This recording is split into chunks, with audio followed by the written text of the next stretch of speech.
I'd already competed for GB as a masters weightlifter. Right. At an international level. At that stage, I thought, okay, yeah, I've done an international competition. That's going to be it. When the Jamaica opportunity came, the second time, I couldn't say no to it because I had the opportunity as an older person to now compete against people that are much younger than me, but I'm going to be representing the country that I was born in. Right. Right. And even though Jamaica is a population of about, like, I think it's just under 3 million people, I can't think of another place that's had more influence on the world as a whole. I don't think there's a place in the world that you can go to and say Jamaica and somebody doesn't know that where you're talking about.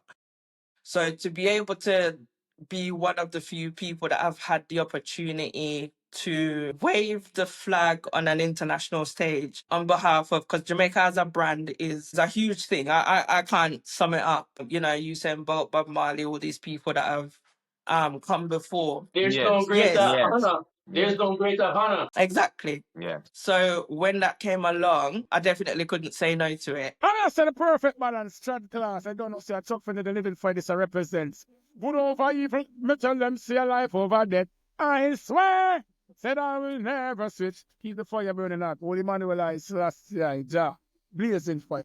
Greetings, everyone, and welcome to another episode of the Perfect Balance Strat Class, a place where conscious-minded and like-minded individuals are guided towards the full realization of their potential through collective reasoning. We have with us today Bingi, Very good. Yaga, aka Teacher Ma'at, Okavango the Rebel Guru. Yeah, I'm yours truly, Ras Dada. Also joining us is a very special friend, family, that we haven't had the opportunity to speak with until now as it relates to this topic, and we're very happy and elated to have her with us, and that is Krystal.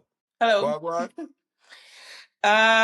Good. I'm all good. everything Thank good? you for having Yeah, me. man. Yes. Yeah, man, give thanks. Everything up with the item too? Yeah, Yes. man. that's everything Yeah, bless man, up, man. great Welcome, energy, Krystal. Yes, welcome, Hello. Krystal. Yeah. Give thanks. We have the champion, you know, not the track class. Yeah, champion amongst champions. Yeah, man. Thank you. Okay.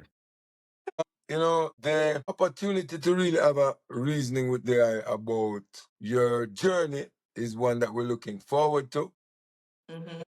You've taken up an option where you lift, not just lifting weight, but you're kind of weight of a nation on your shoulder as well. And you've made decisions which some people might look on you and criticize or think to be unwise, but nonetheless, you've made decisions like that. You know, we want to use this opportunity to really delve into those things. From stuff like the European Masters champion to 5-time British Masters title holder. She's now representing the mighty black, green, and gold on the road to 2026 Commonwealth Games. Help us welcome again Krystal Campbell. Welcome.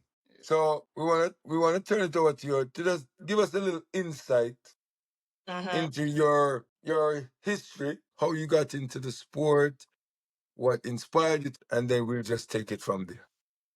Okay, so I started a new job in financial complaints in 2014. One of the people on my team she saw this CrossFit gym that had been advertised in Custom House, which is like 2 stops on the train from where we are in London, which is South Key, which is not that far from the financial district in Canary Wharf. But she didn't want to go to the classes by herself. She was scared. So I'd never heard about this CrossFit thing. I didn't know what it was. So at the time in 2014, YouTube was kind of popular. I don't think people used it for cooking videos back then like they do now, or, DIY or know-how videos about how to do stuff. But it was there. So we went and we put in what is CrossFit, and there's actually a video with that title on it. And we watched the video and I was just like, Jesus, this looks incredibly difficult. They're doing a lot of advanced gymnastics, lifting incredible amounts of weights, a lot of cardiovascular training. It just looks like from the moment you start moving, you don't stop until the class is finished. You're actually exhausted watching the video. And she was like, oh, it's not that far from here. So we can get the train a couple of stops and you can come with me. And the offer at the time was 8 classes at this new CrossFit box for £10.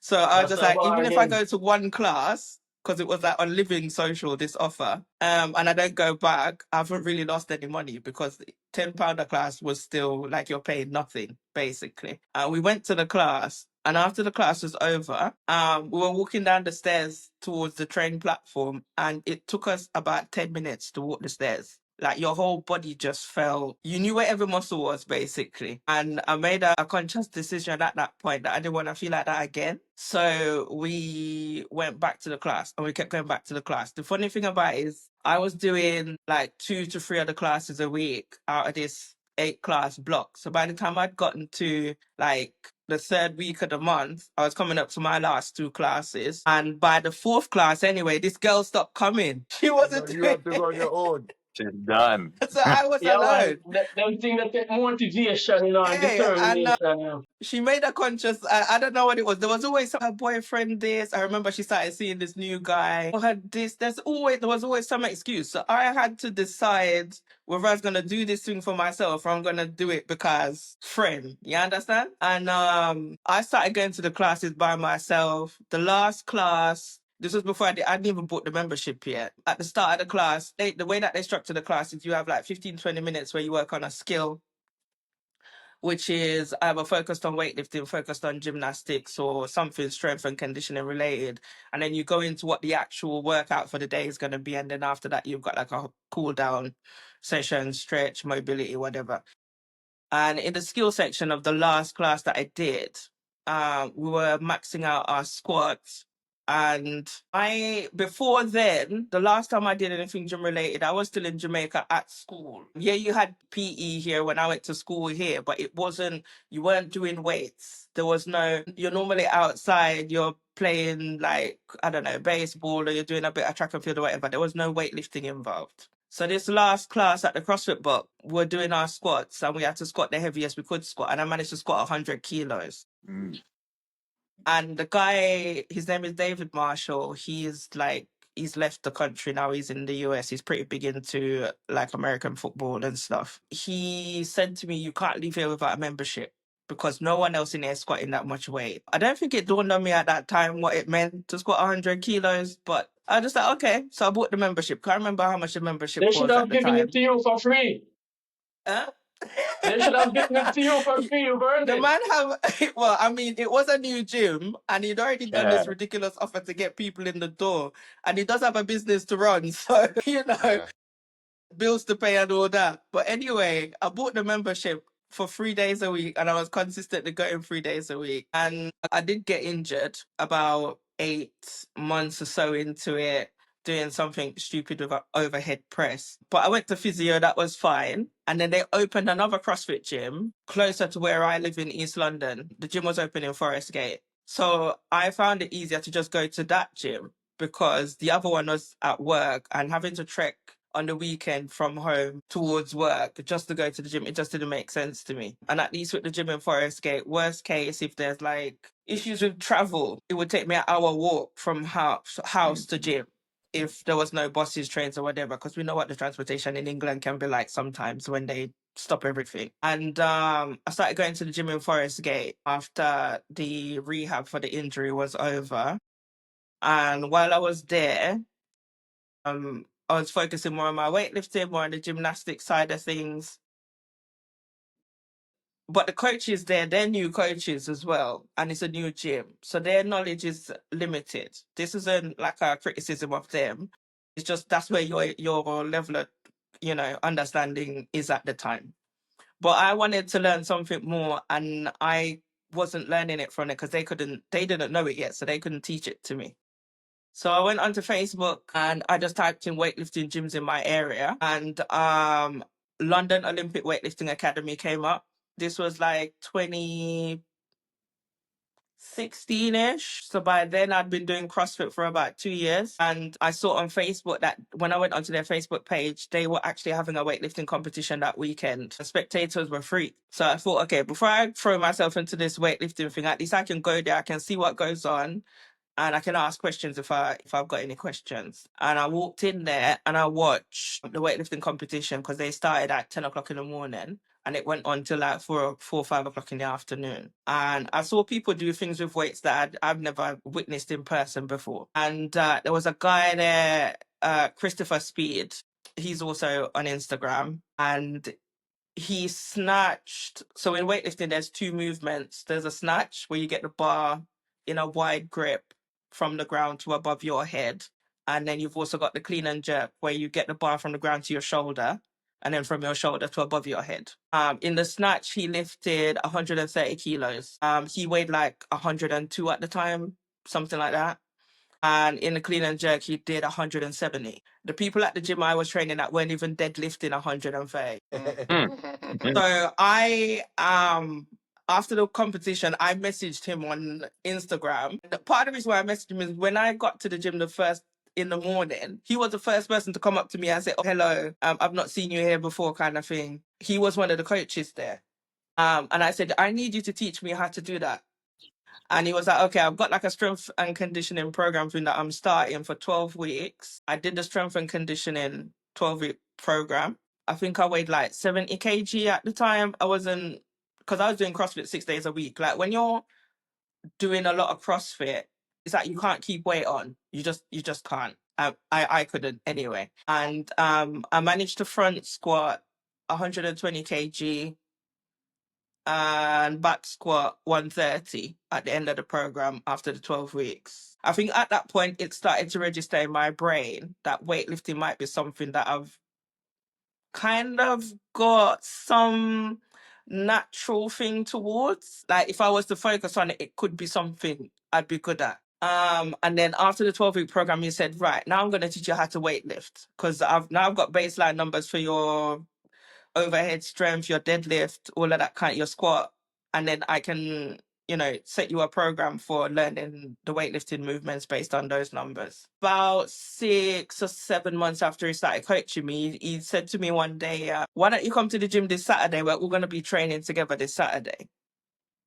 And I just like, okay, just out the blue, because I don't normally go there on a Saturday. And I turned up and he was like, this is an official weightlifting competition and you're going to do it today.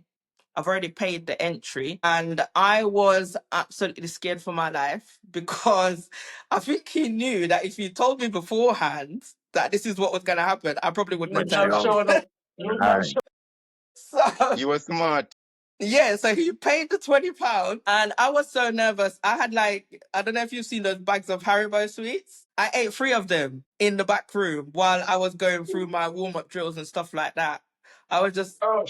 yeah, literally. I just needed to keep my hands occupied because I was nervous about the whole thing. But I managed to match 62 that day and clean and jerk 82. And I was just like, okay, there might actually be something to this that I need to start paying attention to. So he was my coach for about from 2017 up until April of 2004. And a lot of people in weightlifting don't keep coaches that long. Some people do for decades, and then other people every couple of years, every year you see them, they've got somebody else coaching them. Yeah, but when it comes to Christopher, I've tried it, tested it, worn the t-shirt. In that time, we had COVID, and I went into COVID like injured. I couldn't get like this arm like above my head or whatever. But I did all my rehab stuff, and I had access to the gym, so I could go to the gym in COVID and just train by myself. And because he had started this gym, I was kind of helping him with it, doing all the admin and stuff. So I had keys, I had access to the gym. So we would schedule different times where we'd go in there and train so that there was no overlap between the two of us. He didn't bump into me and all this kind of stuff with the whole, keeping your distance from people type thing and making sure you've got time to clean up after yourself before the next person shows up. And in that time, I just worked on my deadlift, my squat, and my bench press because I couldn't get my arm above my head, but I needed to do something. But the minute I could train, I bought Olympic weightlifting equipment. I was doing stuff in my back garden during COVID. Come out of COVID and hit the ground running. British weightlifting set up an online competition where you could do it. You just basically film your attempts. And then you said 3 of the best snatches that you've done and 3 of the best clean and jerks that you've done. And then they would judge the lifts virtually. And then they would record the results. And, if you get a medal, they send you your medal in the post. And I did the competition. I didn't think anything of it. I was just like, this is something great to do. And this was at a time where people could actually be in the same space with each other. You socially distance, but you're still in a shared space. And we set up like a schedule where people would just come do their stuff. We'd help them film it. They would leave. The next batch of people come in, so on and so forth. And I went in the last group. I did my lifts and everything, submitted it, and I got an email from competition manager at British Weightlifting. So this is like 2021-ish, early 2021. And he said to me, are you thinking about doing masters weightlifting? And I asked him why. And he said, well, you've outlifted everyone on Sinclair, which is a formula that they use to work out how much weight you've lifted versus what you actually weigh as a person. And you've also outlifted everyone on kilos. If you're going to do masters weightlifting, I think you should consider doing it seriously. What is masters weightlifting? So masters weightlifting is basically a term that's used to describe weightlifting that's done by anyone that's age 35 and over. Okay. So, I was just like, okay. And at the point when he sent me that message, I was turning 35 that year anyway. So I knew someone, his name is Ian Cooling, he's a weightlifting coach in London who had done masters weightlifting because he's about 5, maybe 6 years older than me. And I said to him, you need to explain to me how all of this works. And he was like, he explained all the rules, what's involved, all of that stuff. And I was just like, okay. Well, I started looking for competitions. Found out that they had a weightlifting competition in Wales. I then spoke to my coach at the time and we went to the competition in Wales. I didn't know anything about records or anything like that. I was just going there to see what was involved, to do my lifts and come home. And yeah, I've had that experience and that's it. I did my lifts at the competition. And then when I was getting my medal, they announced that I'd lifted a new record in both lifts and the total. Well done. You've lifted out of the park. So that was the first time that it happened. And I was just like, okay, I need to start actually taking this a lot more seriously. And how much was the weight, They Candy? updated the records. Sorry, go ahead. How much was the weight? How much did you lift? So in the first competition, I think I snatched 78 kilos and clean and jerk was 98 kg. Without even trying. Very good. No, I did train. Without even No, trying. I did try. I really did try. Those were my best lifts at the time. And they have this process for claiming the records. I did all of that and they updated the paperwork and you get to see your name there listed next to the names of other people that had done it before and also people that had done it in the same age group as you, but they're in like different weight categories. Right? And my whole thing now was it's a different feeling when you're doing the chasing as opposed to when you're the person being chased. And it's even another feeling separate from those two things when you're the one chasing yourself. Because at the time when I came along, not to sound arrogant, but there wasn't anyone else at the time that was gonna outlift me. There might have been somebody possibly within 10 kilos, but no more than That's that. not in the one yet. I don't know. There's a girl that I train with now, and she's not gonna be the right age for another 5 years, but I think she's got it in her to take the record, so we'll see. But when they updated the records at that point, and I was just like, okay, I now need to try and do better than I did last time. So it became this thing. This is what the record was in 21. I now need to do something else in 22, 23, 24, and so on. And you just get into this competition with yourself, even though you're getting older, which is also interesting because your body responds differently to training. And, you can't, a lot of the things you used to do when you're 28, you can't now do now that you're 38. Or you have to go at a different pace and all this kind of stuff so you don't get injured and all that. May of 24, I changed coaches. My coach is now Mem Fikretov. He's Bulgarian. Well, he's from Turkey, but he's lifted on behalf of Bulgaria for years. He's now got his own weightlifting gym in London. I'd say hands down the best weightlifting coach in the country. He's actually coached Team Jamaica at weightlifting competitions in the past year or two. So Okay. the Jamaica weightlifting team does have a team of coaches, and there was I've forgotten his name now, an American gentleman that normally coaches at the international competitions.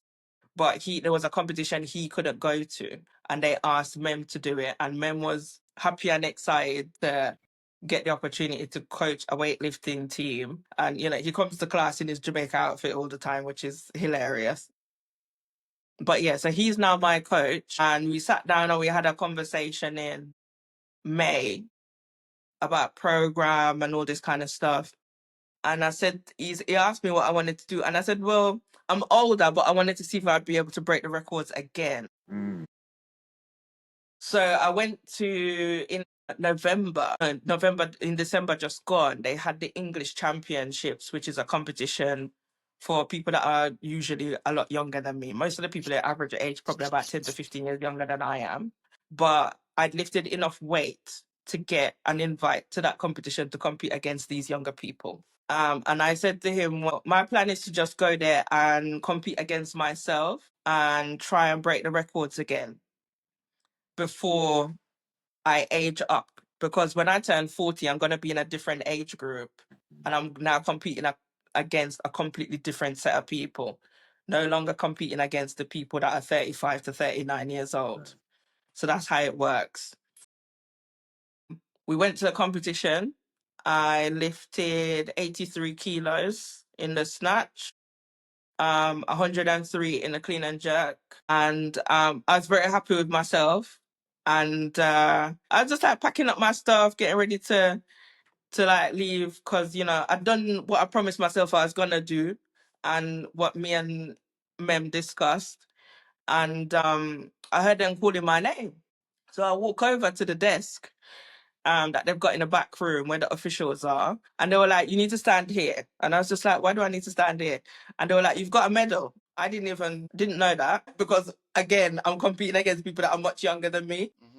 And I was just like, what medal? And they were like, you've got a bronze medal. And my friend Mercy Brown, who had competed on behalf of Great Britain in the past, is the most decorated junior weightlifter that has ever competed on behalf of GB, had now come back and started her senior career. I competed against her at this competition, and I knew she was going to win that category anyway. So to be on the podium with her and stuff, that was really good. So that was like a really positive experience. There's loads of photos with the two of us with our medals and all that.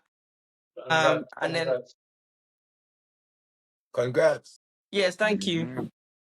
And after that happened, just kind of went back to training.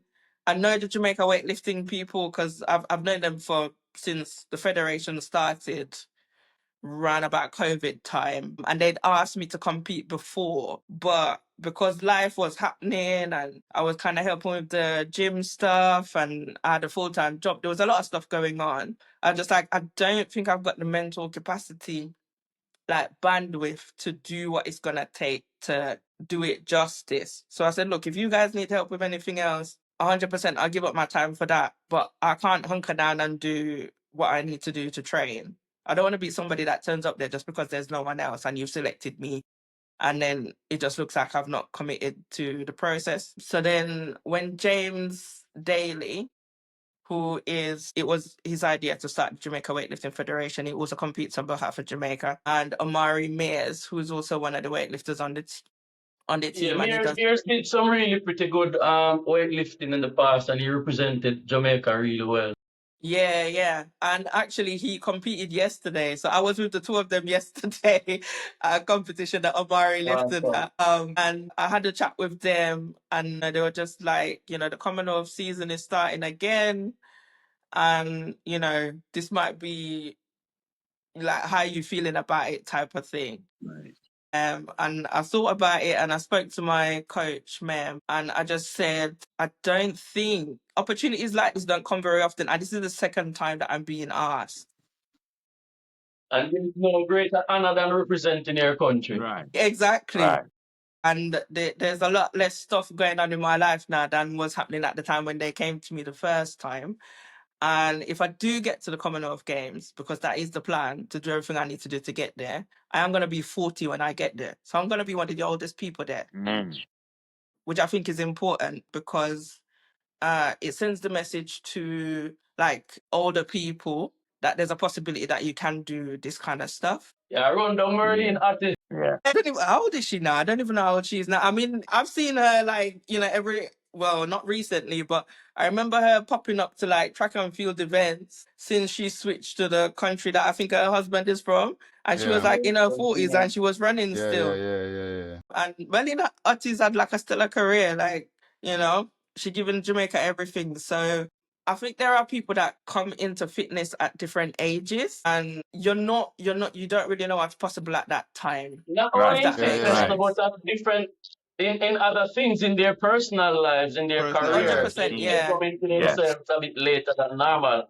And to Yes, see sir. someone has got the passion and dedication to stick with it, you know, that says something about you. So well done. Yeah. Crystal, Think you have a Thank question, you. Dingy? Crystal, you had a really amazing journey, and just from where you're starting, right? Just going into random CrossFit training because you're invited, doing the research, you know, following up, takes a lot of discipline, right? And you also explain that you've had a lot of setbacks as well. But I guess from the time you were introduced to this sport, I should say, you've had a passion for it, right? And that passion and drive that you've had has brought you to this point in your career, right? One of the things I want to know is, so far, everything you've explained, it's been all GB, right? Your training, your competition, all in the interest of GB. Now the Commonwealth Games are coming. You've already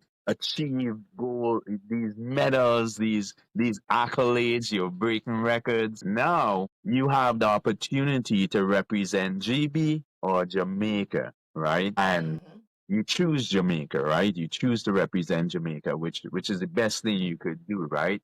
But why did you choose Jamaica when, on one hand, hey, GB would offer you more? I'm supposing they might offer you more, offer people more in terms of not. We know you don't get paid, but maybe rewards. If you won a competition, they might say, hey, this is what we do, whether it's scholarships or whatever. Why did you choose Jamaica? Well, so as part of my journey into Masters weightlifting, I actually competed on behalf of GB internationally in 3. Right. I did the European Masters Championships, and I won that competition, and I came home with a gold medal. And I did also set a national record while I was there for GB. So I ticked that box. But normally, don't like it's to do with like the older thing as well. You don't think the opportunity is going to come to represent home, because there's a lot of diaspora people here that either don't know, would like to compete on behalf of a country in the Caribbean that they've got links to, but they don't know how to go about it. And there's also a federation. There's a organization here now that's been set up by Amari Mears and 2 other past GB weightlifters, Jennifer and Diana. I've forgotten their surnames. I'm really sorry. Called the Caribbean Weightlifting Federation. And what they're trying to do is to reach out to all of the weightlifting federations in the Caribbean, find out where the weightlifters are that are in the diaspora, especially in the UK. And then make the link in terms of, right, this is what you need to compete on behalf of Jamaica, Antigua, Trinidad, Barbados, wherever, and just help people get their paperwork sorted out so that they can then go to international competitions and represent their country. Now, back to the question that you asked, because I'd already competed for GB as a Masters weightlifter, Right. at an international level, at that stage I thought, okay, yeah, I've done an international competition, that's gonna be it. When the Jamaica opportunity came the second time, I couldn't say no to it because I had the opportunity as an older person to now compete against people that are much younger than me, but I'm gonna be representing the country that I was born in. Right.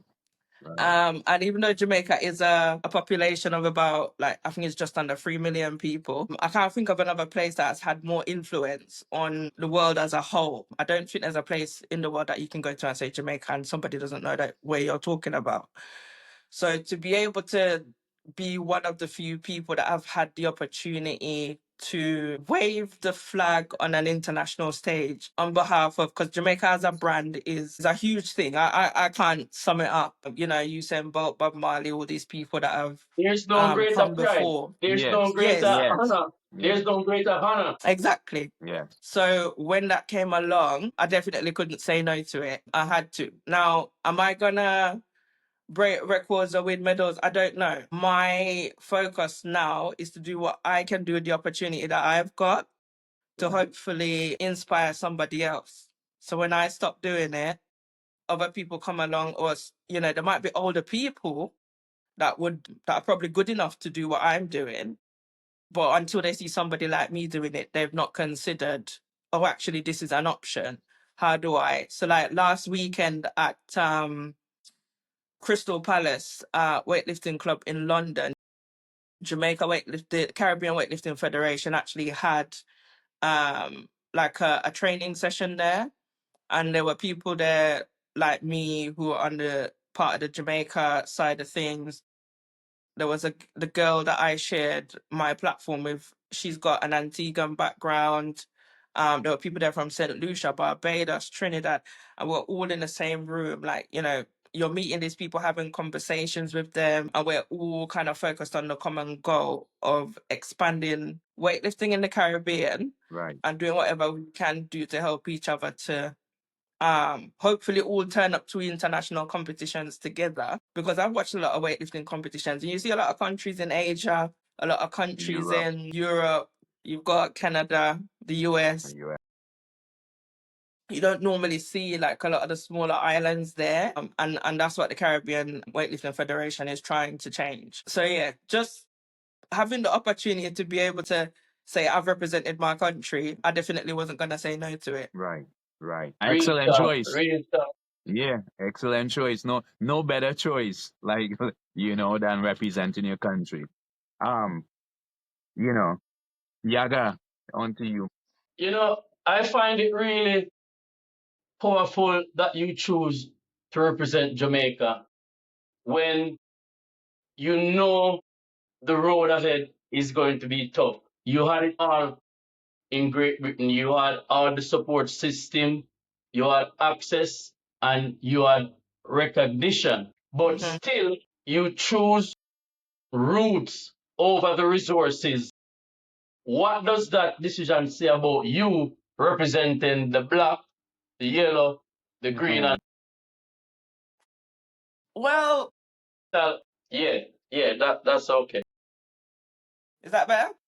Yeah. Yeah, Okay, so, well, the way that I look at it, like money, people aren't throwing money at you. You're essentially deciding, you know, I want to do something fitness related, and there's the opportunity to also be competitive while doing that. And you do meet these people, you build relationships with them. A lot of the times you go to the competitions and you're like, oh, yeah, hi, from 5-6 months ago.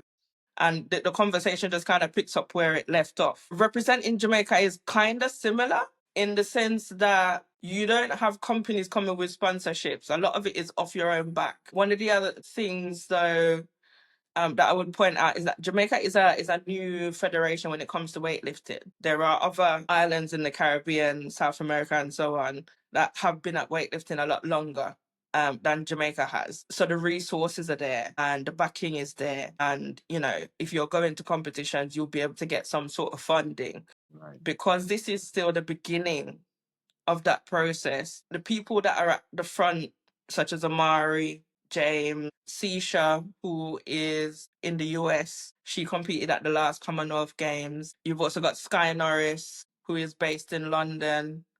And there was Chloe Wiley. I think she's now switched to bobsleigh.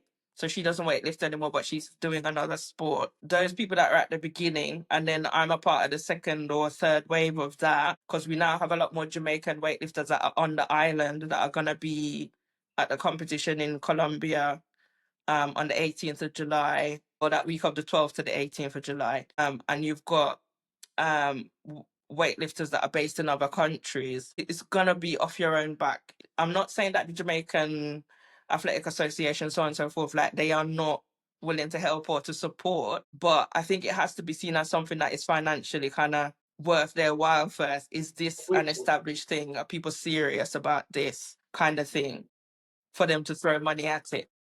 We've heard of athletes complaining about the support from Jamaica, and I think a few years ago there was a shot putter who had the lack of support wasn't coming forward, and it was made in it made the headline in some instance. But nonetheless, your passion is driving you.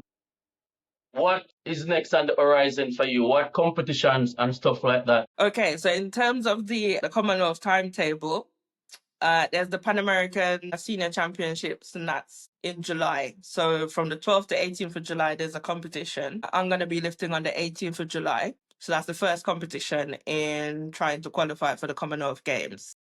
Then after that, there's a competition in India in August, at the end of August, which is the Commonwealth Senior Champs. That is actually an automatic qualifier for the Commonwealth Games. There is the World Championships in Norway in October. Then following that, there's the Springer Classic, which is a competition that happens in Barbados usually, but that one is not until March of 2026. Then you've got the Commonwealth Games in Glasgow. I think it's like end of July, beginning of August, 2026. So in terms of the calendar, there are competitions that you can do. Plus, depending on where you live. So if you live in like Australia, New Zealand, you've got competitions that side that you can do to qualify. Mhm. If you live in Europe, there's European So different championships. federations Right. have got their Right. So everybody's got like a big senior national competition that they can do. The qualifiers. And there's a list of all these other comps all over the world that you can do to qualify. And in terms of qualification, you just need to do a minimum of 2 of those. But all these competitions are there to maximize your opportunity to get to the Commonwealth Games. So I've earmarked the Colombia competition, the one in India in August, which is like probably about 5.5 to 6 weeks later, which I can't remember ever in my career competing that soon. Normally I do a competition and then I train for 3 months and then, but it is what it is. time to rest. Yes. And And then there's Worlds in October in Norway. And then, there'll be a gap between there and the Barbados comp. So you've got November, December, January, February, and then March. But I think the Barbados comp, I've heard it's going to be pushed back to April. They haven't confirmed the date yet. We'll see. But yeah, so those are the 4 competitions that I'm looking at currently. And there's, whatever expenses tied to that, such as flights, accommodation, competition entry fees, and just making sure that I've got all the stuff that I need, so that I can train and lift well when I get to those comps. Nice. Krystal, Yes. you have mentioned injuries, you have mentioned the lack of financial reward, and I'm sure there have been a lot of other ups and downs. Even though you have all those ups and downs and all those issues, what keep you coming back? What you keep you showing up every day? You know what I mean? To do weightlifting. But weightlifting isn't a sport that you master. And that's the thing that I like about it. There's always something to learn. There's always like the thing that you're doing, the thing that you're good at. There's always a better, more efficient way to do it. It's kind of like sharpening a knife, if that makes sense. And that's just the way that I look at weightlifting. Plus, as you're getting older, if you continue to strength train, that will help with, keeping certain health issues at bay and all of that kind of stuff. Plus, being in a situation where I can physically help myself, physically help other people, not become like, reliant on others. This is like another thing, because I'm just obsessed with the ability to just be good at something. I like working hard. I'm a bit of a perfectionist, but that's the opposite of what weightlifting is. You can't be perfect at weightlifting. There'll always be something that you could do better or do more of. I like the learning process. The ability to ask questions of people that are a lot more experienced than you. Weightlifting is also a kind of sport that can take you around the world, actually. And it can give you a level of world experience, exposure to people of different cultures that you probably wouldn't have doing other things. But yeah, I just like the learning aspect of it, and the fact that it doesn't matter how good you become, there's always something to learn. There's always a more efficient way to do things. Experience is the greatest teacher, man. Yes. And repetition is the master of skill. So Man. you just have to continue. Krystal, Yes. weightlifting is not a popular sports amongst women. I've never met or seen a woman weightlifter before. Okay. We have any I'm gonna lie, encouragement man. for like young women who are wishing to take up the sport? What I would say, because I know that I'm sort of in a privileged position because I'm in a first world country. CrossFit boxes are like almost on every corner. And you know, even more so commercial gyms, they're everywhere pretty much. So my exposure to this is like, it's almost like breathing. It's just there all the time. For people that don't necessarily have access, what I would probably say is just go and watch a competition. See if it is for you, because that's what I did in the beginning. I wasn't for me. I wasn't sure if I was gonna like it, and I tell everybody the same thing. Just give it a try. Do a competition at least once. Sometimes you figure out that you've got a knack for something because you actually scared yourself. You took a risk. And even though it wasn't my decision to do the first competition, my coach bought the ticket and made me do it. But him making that decision for me is now turned into this thing. So what I would actually say to people is, if you're unsure, give it a try. Don't be afraid to ask questions. You might actually surprise yourself. These days, them try one time and say, no, we gotta try it again. And then parents, them But allow I them went to one wiggle out right time and and it give up. just took the one time. Yeah, and I completely get what you're saying, because one of my friends, he's a huge fan of boxing. Went to a boxing gym, somebody punched him in the face, and he never went back. Right. One scare. So it just depends on the person. So you have to go and test it to see if it is for you. If it's for you. And yeah, you're either gonna catch the bug or you're not. Yeah. And that's all. I can't make you want the thing if you don't want the thing, or you don't mesh well with whatever it is. You have to try it out. Yeah, man. Consistency and determination. 100%, yeah. So, Crystal, I have a question Yeah. for you, real quick. This sport, Okay. this sport that you do, is there a great financial reward for the competitions that you do, or is this somebody or the people who compete normally just have this great passion for what they do? Because there's It's a more lot. It seems passion like than there's a lot, financial reward. right?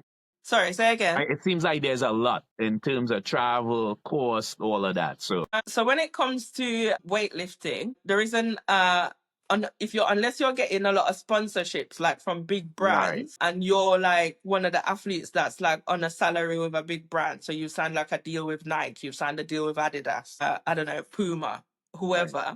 And all of those deals you do are salaried and they pay you like a monthly wage. Most of the competitions, even the very highest level competitions where people compete on behalf of like the US and Canada, a lot of the times they're not funded. right.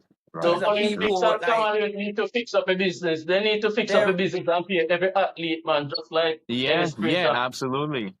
Absolutely. well, I mean, look at it this way. I'll probably use Usain as an example. If Usain Bolt didn't do the things he was capable of doing in order to get people to come and throw their money at him, because he's done everything in his power to earn that money, and he does deserve to be paid that money. Um, imagine the other people that have to compete against Usain, but they don't get that level of attention, brands wanting you to come and advertise their stuff. Even though Usain is retired, I see him on TV about 3 to 4 times a week still, Right. advertising all sorts of different things.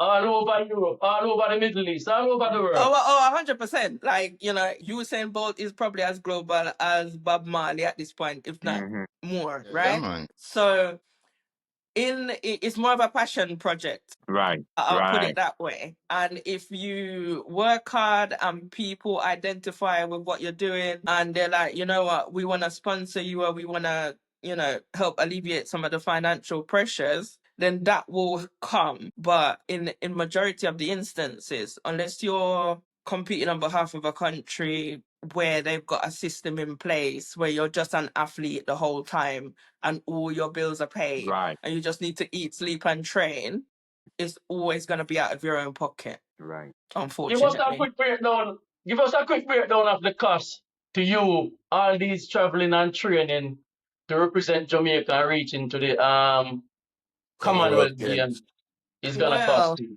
So in terms of like the flight to Colombia alone, that one was like £1,200 because I'm flying from Europe to there. And then on top of that, you've got like the competition entry fee, which also includes cost for accommodation. So where people would go to like a normal weightlifting competition and they're like, oh, it's just up the road. I'll pay my £20, I'll go lift and then I'll go home. The way that it works at international competitions is the International Weightlifting Federation, they will like block book a hotel.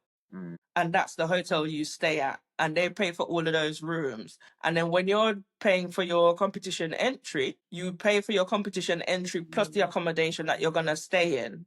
You're also required to be in that location for a minimum of 4 nights for drug testing. So it's not like, oh, I'm going to turn up there Monday, lift, and then fly home Tuesday afternoon.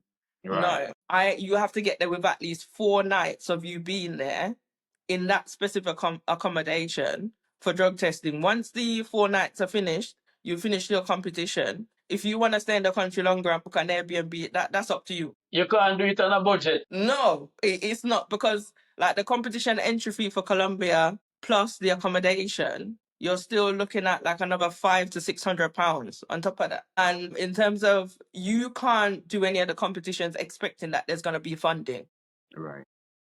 So I've had a conversation with like the weightlifters that have done the last Commonwealth, and they had already paid for everything when they heard from whoever it was at I think it might be the Jamaica Olympic Association, I'm not sure, to say, oh, actually there will be funding for this comp and this is how much we're going to reimburse. But up until the point that they had paid, So the they pocket didn't know that they were That going to was get gonna any of that happen. money back. all out of So pocket. you're representing the country because you want to, out of the goodness of your own heart and your pocket, but there's no guarantee that there will be funding given to you for that, or that any of the, and this is why the GoFundMe and all of that come into it. I mean, if I was to win the lottery tomorrow, that would be great. Right. And then, I would just be like, thank you everybody for your support. I can actually pay my own way. But until that happens, You need support. yeah, Yes, you you need need support. support from outside, as well as whatever you can stump up out of your own pocket Right. to try and get to where you're trying to get to. Tell us a bit about the GoFundMe so our listeners can hear what the GoFundMe page is and they can go out and support with as little or as much as they can to So get you there. yeah, so on the on the GoFundMe, so I think if you go onto GoFundMe and you type in help Krystal live for Jamaica, it should come up. And I just explain on there what's involved, the competitions that I'm gonna be doing, what it's gonna cost, why I'm asking for the money that I'm asking for, because you travel to training, which is this is just normal stuff anyway that you do regardless. But you do what you need to do to keep your nutrition sorted out, physiotherapy sorted out, so you keep injuries at bay. There's also the expenses involved with going to the competition, such as the entry fees, flights. Because if I could do all the competitions at home, as in the UK, that would be great. And I wouldn't have to worry about that, because funny enough, the Commonwealth Games is in Glasgow. It's in Scotland. I just need to get on a plane and I'm in Scotland in an hour. But before I get to Scotland in 2026, I have to travel to Colombia, I have to travel to India, travel to Norway, and then travel to Barbados. And each one of those trips involve the cost for accommodation, the competition entry, flights, physiotherapy, Yes. all of that kind of stuff. Yeah, we So, hope the and people go out and support, and everything works Yes, out and we're yes, able to thank yes. help you. you offset that cost. Thank you. Mhm. Yeah. We'll place a link downstairs. People can check it out. Thank In the you. description. You Appreciate know, that. Thank you. powerful words, Krystal. And we thank you not just for being here, but for the courage, strength, and the positive message that you've brought. You know, you carry more medals and you carry meaning, you know. The thing I took out of your story to us as well was your initial competition, right? Mm, And how a person's mindset can be the difference towards their future, right? Because mm, your coach, without your knowledge or awareness, booked you for a competition, right? mhm. You could have taken the stance of like, that's not your place to book me for a competition without discussing this with me and be like, well, I'm not competing. You understand? But you Mhm. know, you chose to say, I'm gonna accept this challenge. Even though I'm uncomfortable about it, even though it makes me anxious, even though it seems like, oh, this is beyond my capabilities, you chose to accept the challenge. And as a result of accepting that initial challenge, look how many other challenges you've now overcome. Yeah. That is And what that, we call a growth mindset. Mhm.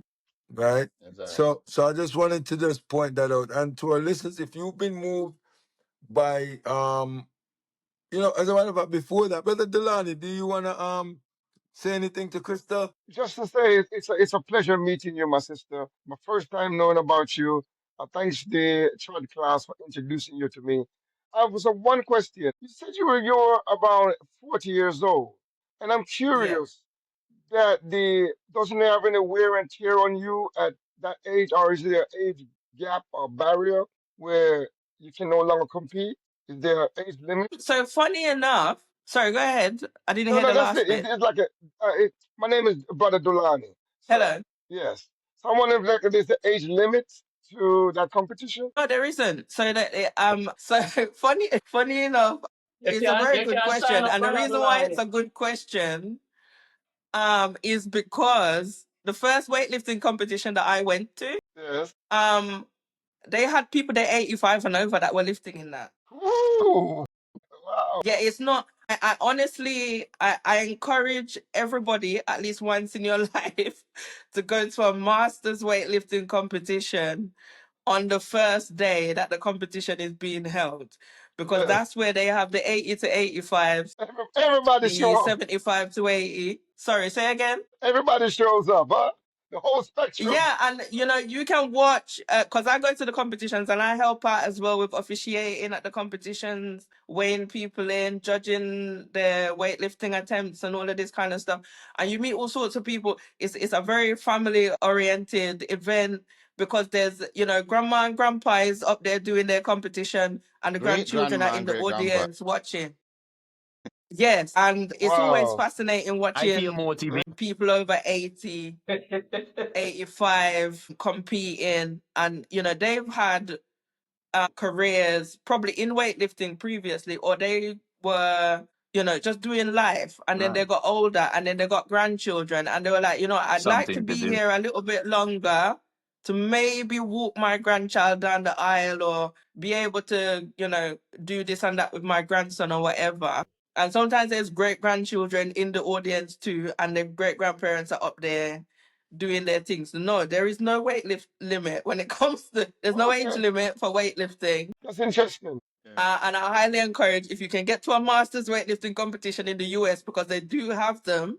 Hmm. Yeah, and just watch. Like I think because the way that they run the competitions here is they start with the oldest people first on the first day, and then they do the competition down to the youngest on the last day, and the competitions normally last over a 3-day period.